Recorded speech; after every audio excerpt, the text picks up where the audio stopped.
The sudden, shocking decapitation of Iran's top leadership. The supreme leader is gone. Dozens of high-ranking commanders were wiped out in a single devastating strike, right in the middle of smoke, fire, and absolute chaos across the Middle East. United States President Donald Trump steps up and drops a massive bombshell. He simply says, "Iran is ready to talk." Most people hear that and think it means peace is coming tomorrow. Most people think the war is over, everyone is backing down, and the world can finally take a deep breath. But that is exactly where the public is getting it completely wrong.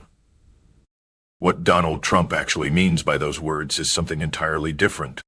It is a calculated strategy that will change the global map forever.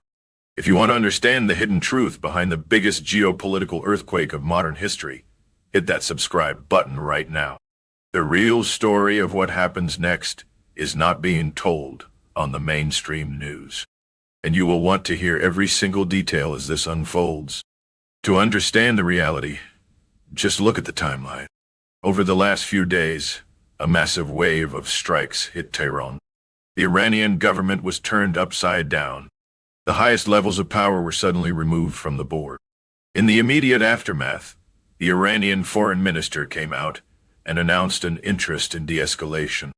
The message was clear. They do not want a full-blown war. Then President Trump goes on television and says, yes, they want to talk, and they should have done it soon. He openly stated they waited too long. Here is the secret most people miss. When Donald Trump says Iran is ready to talk, he does not mean a normal negotiation between equal sides. He means total capitulation. He is signaling that the maximum pressure campaign has just reached its absolute peak. Chaos for nowhere. The military strikes were not just about sending a message. They were about completely dismantling the old system, so that whoever is left standing has no choice but to accept the terms dictated to them. The media rushes to call this a diplomatic breakthrough, but the reality is this is not a friendly olive branch. It is a desperate lifeline thrown to a sinking ship. Listen closely to the exact words the president used, because the secret to this entire situation is hidden right in his phrasing.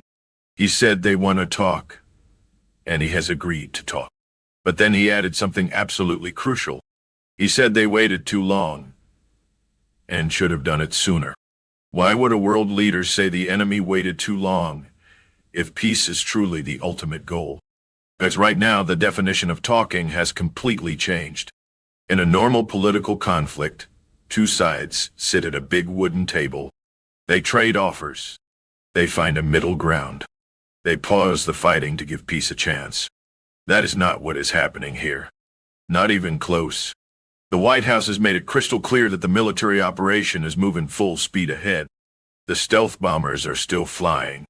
The strikes are still hitting targets. In fact, the president openly stated this is a 4-week process.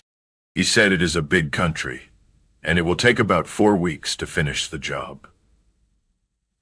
So put the pieces together. If you are bombing a country for 4 straight weeks, while also saying you are ready to talk to their new leaders, what are you actually discussing? You are not negotiating a treaty. You are negotiating the terms of surrender. The strategy here is known as decapitation. Remove the top layer of command, create massive confusion, and wait for whoever takes charge next to realize they have zero leverage left. If you are finding this breakdown helpful, and you want to stay ahead of the curve on this massive global shift, make sure you subscribe to the channel right now. We are putting the puzzle pieces together while the rest of the media just repeats the same confusing headlines.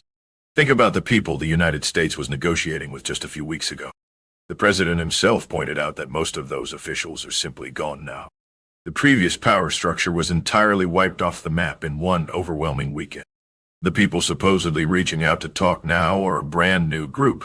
They are looking at the destruction of their military bases, command centers, and air defenses.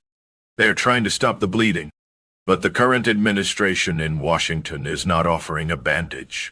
By keeping the military pressure dialed up to the absolute maximum, the United States is ensuring that when these new leaders finally get on the phone, they are not making demands. They are asking for mercy. Now zoom out and look at the bigger picture. What is unfolding is not just about one country in the Middle East. It is a massive warning sign flashing bright red for the entire globe. When the president says he is ready to talk, he is essentially setting up a worldwide showcase. He is pointing to the devastation of a regime that caused chaos for decades and telling every other hostile nation to take a very close look. The old political playbook of dragging out negotiations for years, using delays to build up dangerous weapons, and hiding in the shadows, that entire playbook has just been torn to shreds. The United States is no longer playing the slow waiting game, and that completely changes the rules for everyone watching. From the economic side, the reality becomes even more intense. The heavy sanctions did not stop when the military strike started. In fact, the financial chokehold is tighter today than it has ever been in modern history. International banking systems are locked down. Vital oil exports are paralyzed. The local currency is in total freefall. The new people trying to take control in Tehran are inheriting an empty vault and a completely broken machine. So when the news breaks that they want to talk, it is driven by economic starvation just as much as military destruction. They cannot fund allies. They cannot buy new weapons. They can barely keep the lights on. And that is why, when you hear the media report that Iran wants to talk, understand the grim reality. They are not talking because they suddenly want peace. They are talking because they have absolutely no other choice.